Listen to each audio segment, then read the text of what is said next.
من نطفہ خلقہ فقدرہ، اللہ نے اس کو نطفے سے پیدا کیا ہے، یہ انسان کی حیثیت ہے۔ منی کا قطرہ نطفہ انتہائی گندا بدبودار، جسم پہ لگ جائے انسان فوراً دھو لے، کپڑے پہ لگ جائے کپڑا ناپاک ہو جائے، انسان جلد سے جلد اس کو دور کرنے کی یا اس کو پاک کرنے کی کوشش کرتا ہے۔ وہ نطفہ جس میں نہ حسن و جمال تھا، نہ کوئی خوشبو تھی، نہ کوئی ڈھانچہ تھا، نہ کوئی اور چیز تھی، اللہ تعالیٰ نے اس نطفے سے، گندے قطرے سے انسان جیسا حسین و جمیل ڈھانچہ تیار کر دیا۔ خلقہ، اللہ نے اس کو پیدا کیا، فقدرہ، اس کو ایک اندازے سے پیدا کیا، اس کے اعضاء جو بنائے، انسان کی باڈی جو بنائی، ایک منظم انداز سے، بہترین شکل کی، بہترین اندازے کی۔ ثم السبیل یسرہ، پھر اللہ نے اس کے لیے راستہ آسان کر دیا، اس دنیا میں آنے کا بھی راستہ آسان کر دیا، زندگی گزارنے کا راستہ بھی آسان کر دیا۔ ثم اماتہ، پھر وہی اللہ اس کو موت دے گا، فاقبرہ، اور اس کو زمین میں دفن کرے گا، قبر میں۔ قبر، قرآن نے اس سے پہلے بھی لفظ آیا ہے سورۃ المرسلات میں، اور یہاں پھر آیا ہے۔ مردوں کو دفن کرنے کا جو طریقہ ہے لوگوں میں الگ الگ ہے، کوئی جلا دیتے ہیں، کوئی بڑا سا پلر بنا کے اس پر مردے کو ڈال دیتے ہیں، چیل کوے اس کو نوچتے ہیں، ہڈیاں جو رہ جاتی ہے یا تو اس کو جلا دیتے ہیں یا اس کو دفن کر دیتے ہیں، لیکن جو سب سے بہترین شکل ہے وہ ہے مردے کو دفنانے کی، جو حضرت آدم علیہ السلام کے بیٹوں سے جو چھٹے پارے میں ہم پڑھ چکے ہیں کہ جب ایک بھائی نے دوسرے بھائی کو قتل کر دیا تھا، اور وہ پہلا قتل تھا، اب اس کو کیسے دفن کرے، اس کو پتہ سمجھ میں نہیں آ رہا تھا کہ اس لاش کا میں کیا کروں، تو کوا آیا تھا وَتَوَلَّىٰ أَن جَاءَهُ الْأَعْمَىٰ وَمَا يُدْرِيكَ لَعَلَّهُ يَزَّكَّىٰ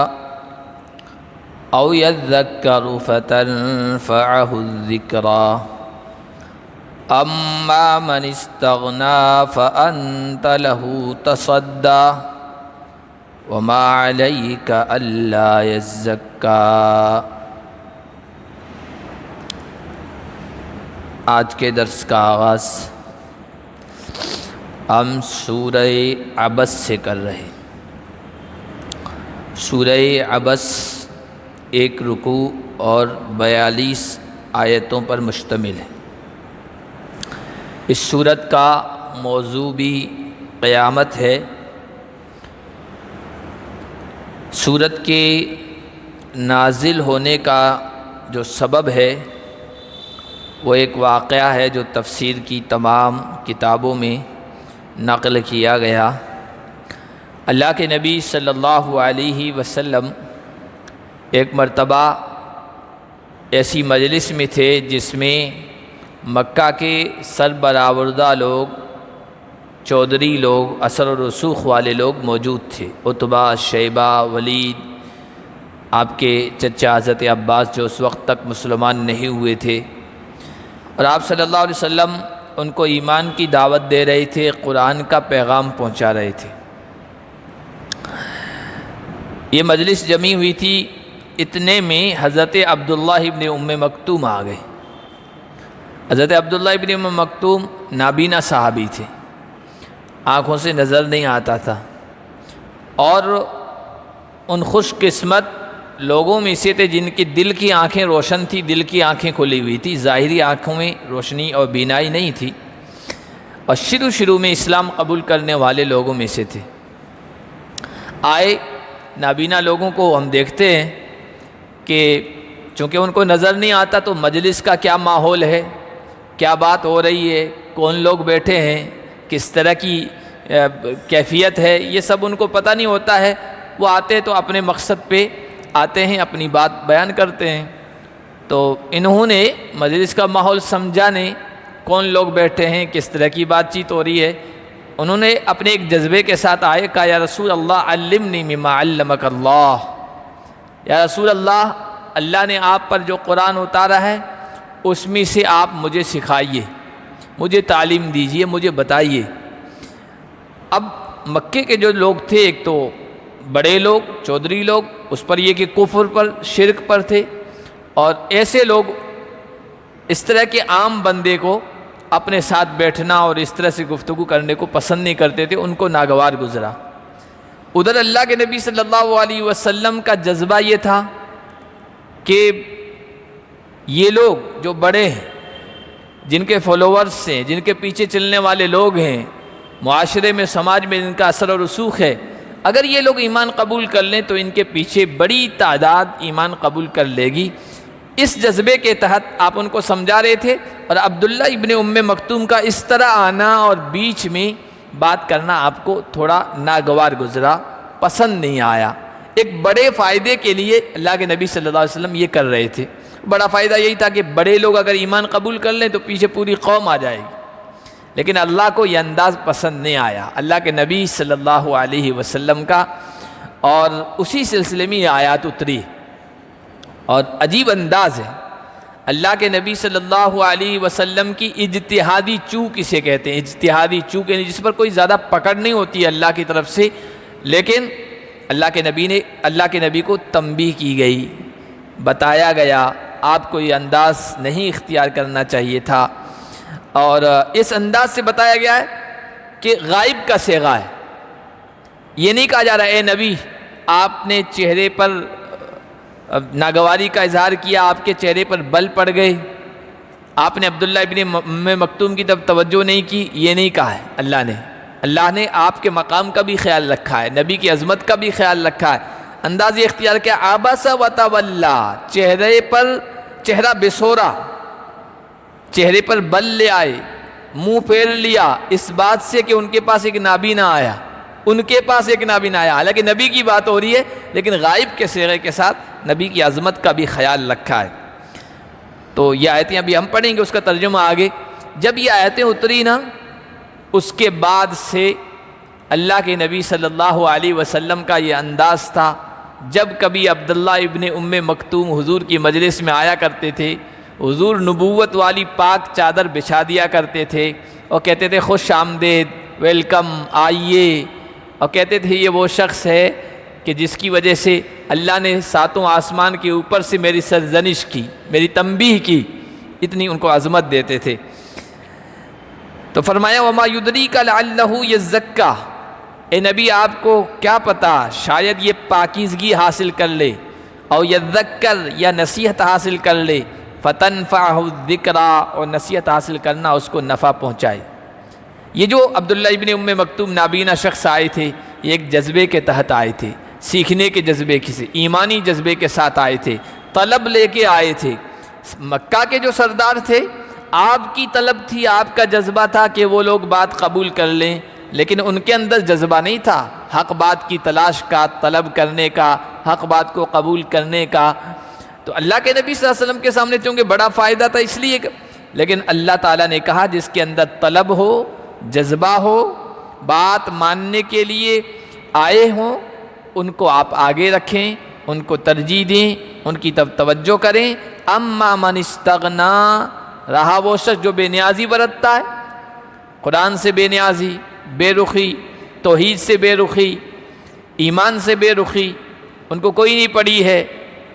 تو آپ فأنت لہ تصدی، آپ ان کی طرف متوجہ ہوتے ہیں، آپ ان کے لیے تیار رہتے ہیں۔ وما علیک الا یزکا، اے نبی آپ پر کوئی گناہ نہیں، آپ کی کوئی ذمہ داری نہیں اس بات پہ کہ وہ پاکی حاصل کریں۔ بھائی مکہ کے لوگ مانیں یا نہ مانیں، آپ سے یہ نہیں پوچھا جائے گا کیوں نہیں مانا تھا، آپ سے تو اتنا پوچھا جائے گا آپ نے پیغام پہنچا دیا تھا کہ نہیں پہنچا دیا تھا، پھر اس کے بعد ان سے پوچھا جائے گا تم نے مانا کیوں نہیں تھا۔ وَأَمَّا مَنْ جَاءَكَ يَسْعَىٰ، اور وہ شخص، رہا وہ شخص جو آپ کے پاس لپکتا ہوا آتا ہے، دوڑتا ہوا آتا ہے، وَهُوَ يَخْشَىٰ، اور اپنے رب سے بھی ڈرتا ہے، فَأَنْتَ عَنْهُ تَلَاهَا، آپ اس سے غفلت برتتے ہیں، بے رخی برتتے ہیں۔ کلا، ایسا ہرگز نہیں کرنا چاہیے۔ میں نے بتایا اللہ کے نبی صلی اللہ علیہ وسلم کا جذبہ بھی صحیح تھا، اللہ کے نبی چاہ رہے تھے کہ یہ لوگ بار بار ہاتھ نہیں آتے ہیں، آج آئے ہیں اور توجہ کے ساتھ بات سن رہے ہیں تو ہو سکتا ہے دل میں اتر جائے اور قبول کر لیں، لیکن اللہ نے کہا آپ کو یہ انداز اختیار نہیں کرنا چاہیے۔ اگر بڑے لوگ توجہ سے نہیں سنتے ہیں اور کوئی معمولی شخص آتا ہے سماج کا اور جذبے کے ساتھ آتا ہے، آپ اس کو اہمیت دیں۔ انہا تذکرہ، یہ قرآن نصیحت ہے، آپ ان کو سمجھانا چاہتے ہیں، آپ ان کو صحیح بات بتانا چاہتے ہیں، فمن شاء ذکرہ، جو چاہے اس سے نصیحت حاصل کرے، نصیحت حاصل کرنے والا نابینا ہے تو اس کو نصیحت حاصل ہو جاتی ہے اور وہ راہ ہدایت کو اپنا لیتا ہے، اس پر جمع رہتا ہے، اور جو چاہتا ہے وہ اس سے اعراض کرتا ہے، منہ پھیرتا ہے۔ یہ نصیحت کی بات ہے قرآن، جو چاہے اس سے نصیحت حاصل کرے۔ فی صحف مکرمہ مرفوعۃ مطہرہ، یہ معزز صحیفوں میں لکھا ہوا ہے، یہ نصیحت لکھی ہوئی ہے، یہ قرآن لکھا ہوا ہے جو بلند ہیں، پاکیزہ ہیں، بِأَيْدِي سفرہ، لکھنے والوں کے ہاتھوں میں ہیں، کرام بررہ، جو لکھنے والے نیک ہیں، شریف ہیں، معزز ہیں۔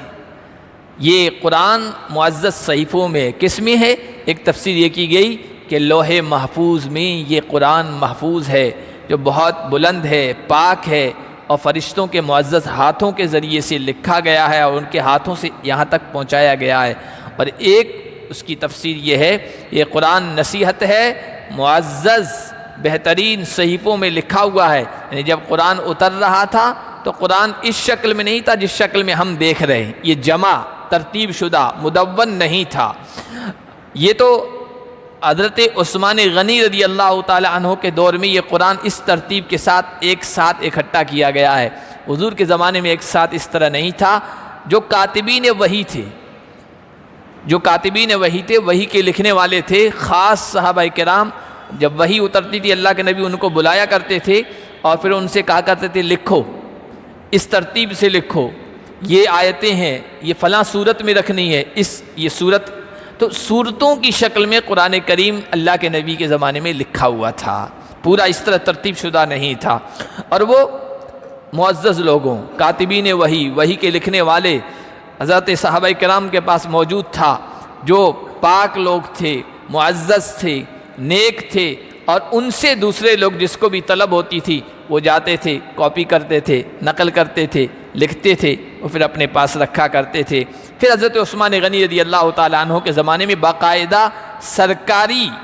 منظم انداز سے یہ قرآن لکھا گیا، اس ترتیب کے ساتھ ایک ساتھ صورتوں کو اکٹھا کر دیا گیا۔ اس لیے آپ دیکھیں گے قرآن کے شروع میں لکھا ہوا ہوگا مصحف عثمانی، فی صحف مکرمہ، صحیفہ مصحف عثمانی، یعنی حضرت عثمان رضی اللہ تعالیٰ عنہ کا تیار کردہ 5 نسخے انہوں نے تیار کروائے تھے اس انداز سے جو ابھی ہمارے سامنے ہے۔ ایک مدینہ منورہ میں وہیں رکھا تھا، سرکاری ریکارڈ میں مسجد نبوی میں رکھا ہوا تھا، اور آپ اگر ریاض الجنہ میں جائیں نا، ریاض الجنہ میں وہاں خاص ستون ہے، وہ ایک ستون اسطوانۃ التوبہ ہے، توبہ والا ستون ہے، ایک اسطوانۃ القرآن لکھا ہوا ہوگا، اوپر لکھا ہوا ہے قرآن والا کھمبا پلر، تو اس کے پاس وہ قرآن رکھا ہوا تھا، جو بھی آدمی چاہتا تھا پڑھنا یا اس سے نقل کرنا تو وہاں جاتا تھا اور اس قرآن سے نقل کرتا تھا۔ باقی 4 قرآن آپ نے اس وقت جتنی بھی اسلامی حکومت تھی، لوگ پھیلے ہوئے تھے عثمان کے زمانے میں، وہاں الگ الگ ایریوں میں بھیج دیا تھا کہ اس کے علاوہ جتنے بھی قرآن ہیں پہلے وہ سب میرے پاس یہاں بھیج دیا جائے مدینہ، اور اس قرآن کو اب رائج کیا جائے، اس کو پھیلایا جائے، اسی سے لوگ آگے نقل کریں، لکھیں۔ قتل الانسان ما اکفرہ، اب جو میں نے بتایا کہ سورت کا اصل مضمون قیامت ہے، اس کی طرف بات جا رہی ہے۔ قتل الانسان، انسان مارا گیا، ما اکفرہ، کتنا ناشکرہ ہے، کتنا ناقدرہ ہے، اللہ کی طرف سے یہ نصیحت کی باتیں قرآن کی شکل میں آئی ہے، وہ ان کی ناقدری کر رہا ہے، اور یہ اپنی حقیقت کو نہیں پہچانتا، اپنی حیثیت کو نہیں پہچانتا۔ من ای شیء خلقہ، یہ تکبر برتتا ہے، اللہ نے اس کو کس چیز سے پیدا کیا ہے، اپنی حیثیت کو نہیں جانتا ہے۔ خلقہ من نطفہ، خلقہ فقدرہ، اللہ نے اس کو نطفے سے پیدا کیا ہے، یہ انسان کی حیثیت ہے۔ منی کا قطرہ نطفہ انتہائی گندا بدبودار، جسم پہ لگ جائے انسان فوراً دھو لے، کپڑے پہ لگ جائے کپڑا ناپاک ہو جائے، انسان جلد سے جلد اس کو دور کرنے کی یا اس کو پاک کرنے کی کوشش کرتا ہے۔ وہ نطفہ جس میں نہ حسن و جمال تھا، نہ کوئی خوشبو تھی، نہ کوئی ڈھانچہ تھا، نہ کوئی اور چیز تھی، اللہ تعالیٰ نے اس نطفے سے، گندے قطرے سے انسان جیسا حسین و جمیل ڈھانچہ تیار کر دیا، خلقہ اللہ نے اس کو پیدا کیا، فقدرہ اس کو ایک اندازے سے پیدا کیا، اس کے اعضاء جو بنائے، انسان کی باڈی جو بنائی ایک منظم انداز سے، بہترین شکل کی، بہترین اندازے کی، ثم السبیل یسرہ پھر اللہ نے اس کے لیے راستہ آسان کر دیا، اس دنیا میں آنے کا بھی راستہ آسان کر دیا، زندگی گزارنے کا راستہ بھی آسان کر دیا، ثم اماتہ پھر وہی اللہ اس کو موت دے گا، فاقبرہ اور اس کو زمین میں دفن کرے گا، قبر میں۔ قبر قرآن نے اس سے پہلے بھی لفظ آیا ہے سورۃ المرسلات میں، اور یہاں پھر آیا ہے۔ مردوں کو دفن کرنے کا جو طریقہ ہے لوگوں میں الگ الگ ہے، کوئی جلا دیتے ہیں، کوئی بڑا سا پلر بنا کے اس پر مردے کو ڈال دیتے ہیں، چیل کوے اس کو نوچتے ہیں، ہڈیاں جو رہ جاتی ہے یا تو اس کو جلا دیتے ہیں یا اس کو دفن کر دیتے ہیں، لیکن جو سب سے بہترین شکل ہے وہ ہے مردے کو دفنانے کی، جو حضرت آدم علیہ السلام کے بیٹوں سے جو چھٹے پارے میں ہم پڑھ چکے ہیں کہ جب ایک بھائی نے دوسرے بھائی کو قتل کر دیا تھا، اور وہ پہلا قتل تھا، اب اس کو کیسے دفن کرے، اس کو پتہ سمجھ میں نہیں آ رہا تھا کہ اس لاش کا میں کیا کروں، تو کوا آیا تھا، 2 کوے آئے تفسیری روایت کے مطابق، لیکن قرآن کہتا ہے ایک کوا آیا اور اس نے کچھ اس طرح کا کام کیا کہ اس کو سمجھ میں آیا کہ گڑھا کھود کے اپنے بھائی کو زمین کے اندر دفن کرنا چاہیے۔ سب سے بہترین شکل مردے کے ساتھ معاملہ کی یہ ہے، اس میں مردے کی یعنی نعش کی تعظیم بھی ہے، تکریم بھی ہے، احترام بھی ہے، بے ادبی بھی نہیں ہے، مزید یہ کہ ماحول انوائرمنٹ اس سے خراب نہیں ہوتا ہے، آپ اس کو جلاؤ، جلانے سے جو ہے فضا خراب ہوتی ہے، آلودہ ہوتی ہے۔ سب سے بہترین چیز ہے قبر کے اندر دفنا دیا جائے۔ مٹی ایسی چیز ہے جو سارے جراثیم کو، ساری چیزوں کو ختم کر دیتی ہے، نشٹ کر دیتی ہے۔ فاقبرہ اللہ نے اس کو پھر قبر میں دفن کیا، ثم اذا شاء انشرہ پھر جب اللہ چاہے گا اس کو زندہ کر دے گا۔ انسان پہلے نہیں تھا، بہت سارے لوگ کہتے ہیں دوبارہ کیسے زندہ کیے جائیں گے، ختم ہو جائیں گے، گل سڑ جائیں گے، ریزہ ریزہ ہو جائیں گے، ہڈیاں اتنی بوسیدہ ہو جائے گی کہ یوں چٹکی ملیں تو وہ ریزہ ریزہ ہو جائیں، کیسے زندہ کیے جائیں گے؟ تو اللہ نے کہا کہ بھائی تم بھی تو پہلے نہیں تھے، اب ایک مرتبہ زندگی مل جانے کے بعد بھی نہیں ہو گئے، تو جب پہلے نہیں تھے اللہ نے وجود بخش دیا، اب ایک مرتبہ وجود میں آنے کے بعد تو دوبارہ پیدا کرنا کچھ بھی مشکل نہیں ہے۔ آج سائنس نے اتنی ترقی کر لی ہے، کسی انسان کا ذرا سا بال مل جائے، جسم کا کچھ ٹکڑا مل جائے، خون کا قطرہ مل جائے، ڈی این اے ٹیسٹ کے ذریعے سے سب کچھ معلوم کر لیتے ہیں، اس کا پورا اسکیچ تیار کر لیتے ہیں، ڈھانچہ تیار کر لیتے ہیں۔ جو ذات نے یہ سب چیزیں پیدا کی ہے وہ دوبارہ کیسے نہیں پیدا کر سکتا ہے؟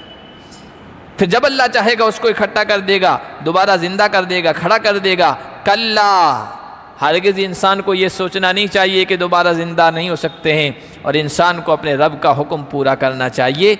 کلا لما یقضی ما امرہ اس نے ابھی تک اس کام کو پورا نہیں کیا جس کا اللہ نے اس کو حکم دیا تھا۔ فَلْيَنْظُرِ الْإِنسَانُ إِلَىٰ طَعَامِهِ قیامت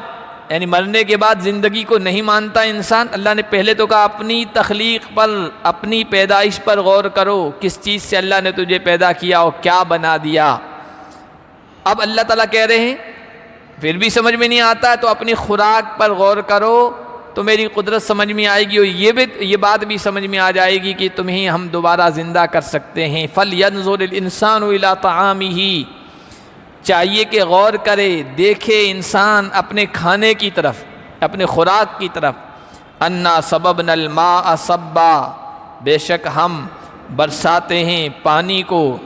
ثُمَّ شَقَقْنَا الْأَرْضَ شَقًّا پھر ہم اس کے ذریعے سے زمین کو چیرتے ہیں، پھاڑتے ہیں۔ فَأَنبَتْنَا فِيهَا حَبًّا پھر ہم نے اس زمین میں غلہ اگایا، وَعِنَبًا اور انگور اگائے، وَقَضْبًا ترکاریاں اگائی، وَزَيْتُونًا زیتون اگایا، وَنَخْلًا کھجور کے باغات، وَحَدَائِقَ غُلْبًا اور گھنے دیگر باغات اگائے، وَفَاكِهَةً اور طرح طرح کے میوے، وَأَبًّا اور تازہ چارہ بالکل سرسبز و شاداب۔ متاعا لکم ولانعامکم یہ سامان ہے زندگی گزارنے کا تمہارے لیے بھی اور تمہارے چوپایوں کے لیے بھی۔ اپنی خوراک پر غور کرو، انسان ایک لقمہ اپنے طور پر نہیں تیار کر سکتا ہے، اللہ کی قدرت ہے ایک خوراک اپنے طور پر نہیں تیار کر سکتا ہے، ایک پانی کا گھونٹ اپنے طور پر۔ اللہ تعالیٰ نے کیا نظام بنایا دنیا کا۔ انسان سے اگر کہا جائے تمہاری صبح شام کی روزی کا انتظام تمہیں خود کو کرنا ہے، تو انسان کر سکتا ہے؟ ہل چلانا، اس میں بیج ڈالنا، پھر پکنے تک اس کا خیال رکھنا، پھر اس کو کاٹنا، پھر اس کو جو ہے پیسنا، پھر اس میں آٹا بنانا، گوندنا، پھر پکانا، انسان کو کہہ دیا جائے تجھے خود اپنے طور پر کرنا ہے، انسان ایک لقمے کے لیے پریشان ہو جائے۔ لیکن اللہ نے نظام ایسا بنایا ہے کہ زمین کوئی جوت رہا ہے، دانہ کوئی ڈال رہا ہے، پھر اس کی رکھوالی کوئی کر رہا ہے، کاٹ کوئی رہا ہے، غلہ پہنچتا ہے پیس کوئی رہا ہے، آٹا کوئی گوندھ رہا ہے، روٹی کوئی پکا رہا ہے، اور انسان کے لقمے تک پہنچ رہی ہے۔ اسی طرح پانی کا ایک گلاس پانی کے بارے میں سوچیں، اللہ کہتے تمہیں اپنے طور پر پانی کو تیار کرنا ہے، انسان کے لیے دشوار ہو جائے۔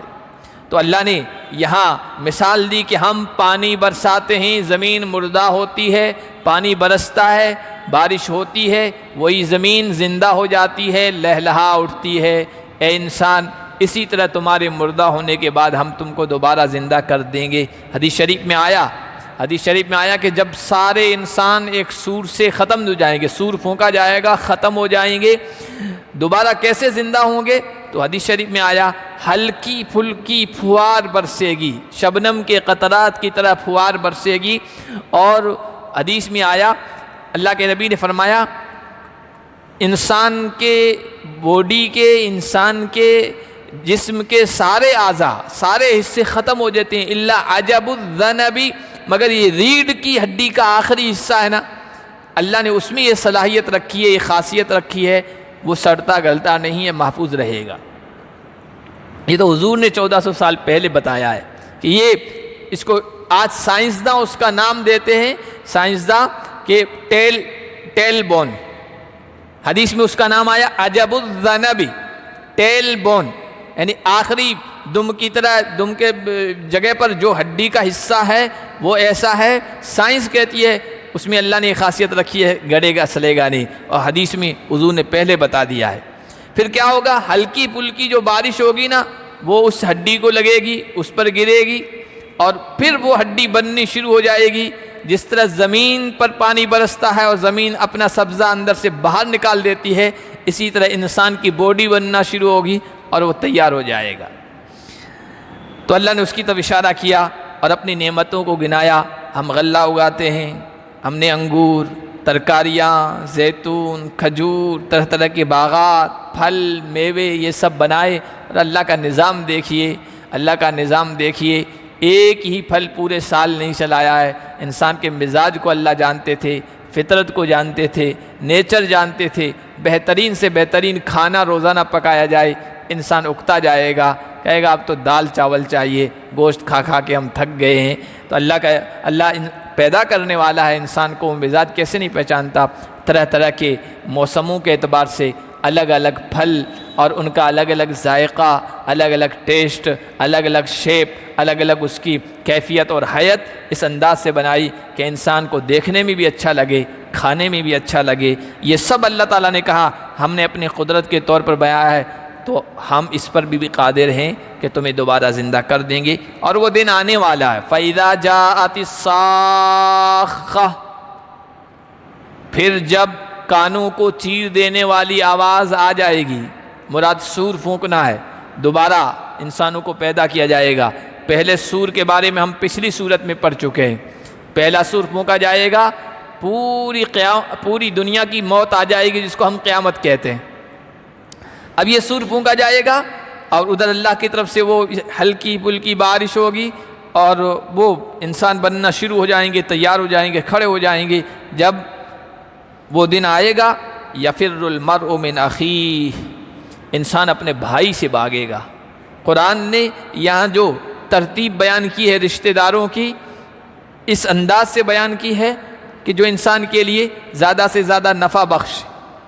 جس دن انسان بھاگے گا اپنے بھائی سے، بھائی کا پہلے تذکرہ کیا ہے، اس لیے کہ بھائی کے ساتھ انسان بچپن گزارتا ہے، اچھے اس کے تعلقات ہوتے ہیں، بھائی کام آتا ہے، بھائی پشت پناہی کرتا ہے، بھائی پیٹھ پیچھے کھڑا ہوتا ہے۔ فارسی میں کہا گیا کہ ہر کے برادر ندارت قوت بازو ندارت، جو بھائی نہیں رکھتا وہ بازو کی طاقت نہیں رکھتا ہے، بھائی بازو بنتے ہیں۔ ہر کے مادر ندارت شفقت ندارت، جو ماں نہیں رکھتا وہ شفقت نہیں رکھتا ہے۔ اسی طرح کئی اس طرح کے جملے ہیں، تو بھائی بازو بنتا ہے، کہا کہ بھائی سے بھاگے گا۔ وَأُمِّهِ وَأَبِيهِ، تو بھائی سب سے زیادہ قریب ہوتا ہے انسان کے، بھائی سے دور بھاگے گا، اپنی والدہ سے بھی دور بھاگے گا۔ دونوں بھائیوں میں ساتھ کھیلنے والے، ایک دوسرے کو چاہنے والے، کچھ کھٹپٹ ہو گئی تو بھاگتے ہیں ماں کی طرف، باپ کی طرف کم بھاگتے ہیں، ماں کی طرف بھاگتے ہیں۔ ماں شفقت والی ہوتی ہے، محبت والی ہوتی ہے، دونوں کو سنبھالنے کی کوشش کرتی ہے۔ تو دوسرے نمبر پر ماں کا ذکر کیا گیا کہ ماں سے بھاگے گا، وہ ابی ہی، اور اپنے باپ سے بھاگے گا۔ ماں سے جب معاملہ نہیں سنبھلتا ہے تو پھر وہی دونوں بھائی باپ کے پاس جاتے ہیں کہ باپ کے پاس قوت نافذہ ہے، فیصلہ کرنے کی طاقت ہے، تو باپ سے بھی بھاگیں گے۔ وصاحبتہ، اور پھر انسان بڑا ہو جاتا ہے، بالغ ہو جاتا ہے، ذمہ داریاں آ جاتی ہے، اس کے بعد شادی کر لیتا ہے، شادی کے بعد اس کے جو قریبی جو ہوتا ہے وہ اس کی بیوی ہوتی ہے، تو کہا کہ بیوی سے بھی بھاگے گا۔ وبنیہ، اور اپنی اولاد سے بھی بھاگے گا۔ ہر ایک کو اپنی اپنی پڑی ہوگی، اپنی فکر ہوگی۔ نبیوں جیسے مخلص لوگ، ہمدرد غمخوار انسانوں کے بھلا چاہنے والے، ان کی زبان پر بھی اس دن یہ ہوگا اللہم سلم اللہم سلم، اے اللہ ہماری سلامتی چاہتے ہیں، اے اللہ ہمیں بچا لے، اے اللہ ہماری سلامتی ہم چاہتے ہیں۔ ان کی زبانوں پر بھی یہ ہوگا تو عام انسانوں کا کیا حال ہوگا؟ حضرت عبداللہ بن عباس کے حوالے سے ان کا قول نقل کیا گیا کہ کل قیامت کے دن آدمی اپنی جو ہے بیوی کے پاس آئے گا اور بیوی سے کہے گا کہ میں نے تمہارے لیے بہت کچھ کیا، تمہاری ناز نخرے اٹھائے، تمہاری لیے سہولتیں فراہم کی، آسانیاں کی، دن رات ایک کیے، تم سے بڑا تعلق تھا، آج نیکی کی ضرورت ہے۔ بیوی کہے گی دنیا کا معاملہ ہوتا تو کر لیتے، آج تو مجھے خود اپنی پڑی ہے، پتہ نہیں میں تمہیں نیکی دے دوں، میرا معاملہ کیا ہوگا؟ انکار کر دے گی، اور اس طرح تمام رشتہ دار انکار کر دیں گے، بھاگیں گے ایک دوسرے سے۔ لیکن ایک تو یہ کہا بھاگیں گے کیوں کہ بھائی کوئی نیکی نہ مانگ لے اور ہماری نیکی کم نہ پڑ جائے، کیونکہ ہر ایک کو اپنی فکر ہوگی۔ دوسرا اس وجہ سے بھی بھاگیں گے کہ بھائی حق کا مطالبہ نہ کر دیں، حق کی ڈیمانڈ نہ کر دیں، ایک دوسرے کے حق طلب کیے ہوں گے کہ اللہ کے دربار میں مانگ نہ لیں، تو ہر ایک بھاگنے کی کوشش کرے گا۔ لِكُلِّ امْرِئٍ مِّنْهُمْ يَوْمَئِذٍ شَأْنٌ یُغْنِیہ، ہر آدمی کے لیے ان میں سے ہر آدمی کے لیے اس دن ایسی شان ہوگی، ایسی حالت ہوگی جو اسے بے نیاز کر دے گی، یعنی دوسروں کی طرف توجہ ہی نہیں جائے گی، دوسروں کی فکر ہی نہیں ہوگی۔ حدیث شریف میں آیا نا، حضور نے جب فرمایا کل قیامت کے دن اللہ کے دربار میں سب ننگے، حفاتن عراتن غرلن، سب ننگے پیر ہوں گے، ننگے بدن ہوں گے، اور بغیر ختنہ کیے ہوئے، جس طرح ماں کے پیٹ سے آئے تھے اس طرح سب حاضر ہوں گے۔ تو حضرت عائشہ کو بڑا عجیب لگا، حضرت عائشہ رضی اللہ تعالیٰ عنہ نے سوال کیا، رسول اللہ سب ننگے ہوں گے، ایک دوسرے کو دیکھیں گے نہیں، شرم نہیں آئے گی، حیا نہیں آئے گی؟ تو حضور نے اس موقع پر یہی کہا تھا، عائشہ اس دن معاملہ اتنا سنگین ہوگا، خطرناک ہوگا کہ ایک دوسرے کی طرف نگاہ بھی نہیں جائے گی۔ وجوہ یومئذ مسفرہ، اس دن کچھ چہرے روشن ہوں گے، ضاحکۃ ہنس رہے ہوں گے، مستبشرۃ خوشی کا اظہار کر رہے ہوں گے، خوش ہوں گے۔ یہ وہ چہرے ہوں گے جنہوں نے اللہ کی توحید کو مانا، ایمان قبول کیا، وقت کے پیغمبروں کی بات مانی، اللہ کے پیغام کو قبول کیا، توحید کو اپنایا اور اپنی پوری زندگی نیکی پہ گزار دی۔ اس دن ان کے چہروں پر تر و تازگی ہوگی، خوشی کا اظہار کر رہے ہوں گے۔ وَوُجُوهٌ يَوْمَئِذٍ عَلَيْهَا غَبَرَةٌ، اور کچھ چہرے اس دن ایسے ہوں گے کہ ان پر تاریکی چھائی ہوئی ہوگی، سیاہی چھائی ہوئی ہوگی۔ جو آدمی ناکام ہو جائے، جس آدمی کو گھاٹا ہو جائے، نقصان ہو جائے، چہرے پر سیاہی سی چھا جاتی ہے، تو یہ ناکام ہونے والے جن کے اوپر سیاہی چھائی ہوگی، ترہقها قطرہ، گرد و غبار ان پر چھایا ہوا ہوگا۔ فرمایا اولئک هم الکفرۃ الفجرہ، یہ وہ لوگ ہیں جو کافر تھے، جو فاجر تھے، گناہوں کے راستے پہ چل رہے تھے، کفر کے راستے پہ چل رہے تھے، اللہ کے پیغام کو ٹھکرایا، توحید کے پیغام کا انکار کیا، نبیوں کی تکذیب کی، نبیوں کے نائبین نے ان کو سمجھایا اور اللہ کا پیغام ان تک پہنچا دایا، ان کو ٹھکراتے رہے، انکار کرتے رہے، فسق فجور و گناہوں کے راستے پہ چلتے رہے، ان کے چہروں پر سیاہی چھائی ہوگی۔ اللہ ہم سب کی حفاظت فرمائے۔